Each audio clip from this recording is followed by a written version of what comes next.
Hello ફૂડી friends, Krishna કા kitchen ખજાનામાં તમારું સ્વાગત છે. આજે આપણે બનાવીશું સ્વામિનારાયણ આચાર્ય ખીચડી, જેમાં ઘણા બધા વેજીટેબલનો ઉપયોગ કરીને આપણે એક ખૂબ જ સરસ એવી ખીચડી રેડી કરીશું. તમે ઉનાળાની સિઝનની અંદર સાંજના ટાઈમમાં હળવો ખોરાક જો તમે લેવા પસંદ કરતા હોય તો આ એકદમ મસ્ત ઓપ્શન છે. તો ચલો જોઈએ આચાર્ય ખીચડી.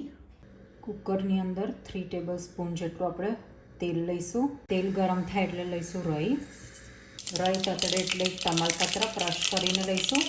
તજ, લવિંગ, હિંગ, હળદર, એક મોટું બટાકું, દૂધી, ગાજર, લીલા વટાણા, ફ્લાવર, રીંગણ, કેપ્સિકમ, ટમેટું, આદું હવે છીણીને લઈશું.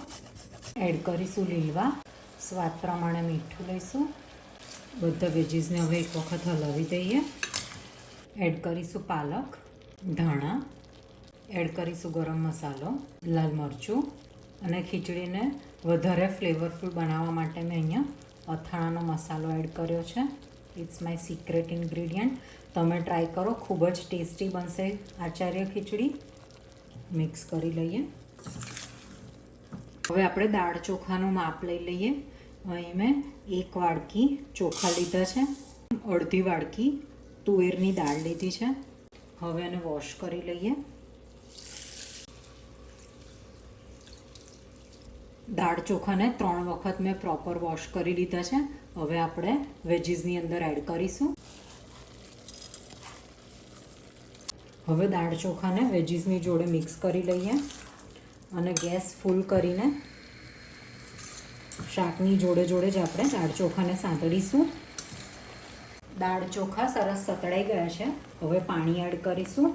આપણે 1.5 વાડકી દાળ ચોખા લીધા છે, તો એની સામે આપણે 4.5 વાડકી પાણી લઈશું. 1 વાડકીએ 3 વાડકી પાણી લેશો તો ખીચડી એકદમ સરસ થશે. હવે આપણે મિક્સ કરી દઈએ. આ સ્ટેજ ઉપર તમારે મીઠું અને તીખાશ ચેક કરી લેવાની. ઓછું વધતું હોય તે પ્રમાણે તમારે એડજસ્ટ કરી શકો છો. આચાર્ય ખીચડીની અંદર તમે કોઈ પણ જાતના શાક એડ કરી શકો છો. તમે આની અંદર ટીંડોળા પણ એડ કરી શકો છો. ખૂબ જ સરસ લાગે છે. ગરમીની અંદર જો તમારે કિચનની અંદર વધારે ટાઈમ સ્પેન્ડ ના કરવો હોય તો ફટાફટ એક જ પોટની અંદર તમે ખૂબ જ સરસ એવું મીલ રેડી કરી શકો છો. હવે 4 વિસલ વાગે પછી ગેસ બંધ કરીશું. તો આપણી આચાર્ય ખીચડી રેડી છે.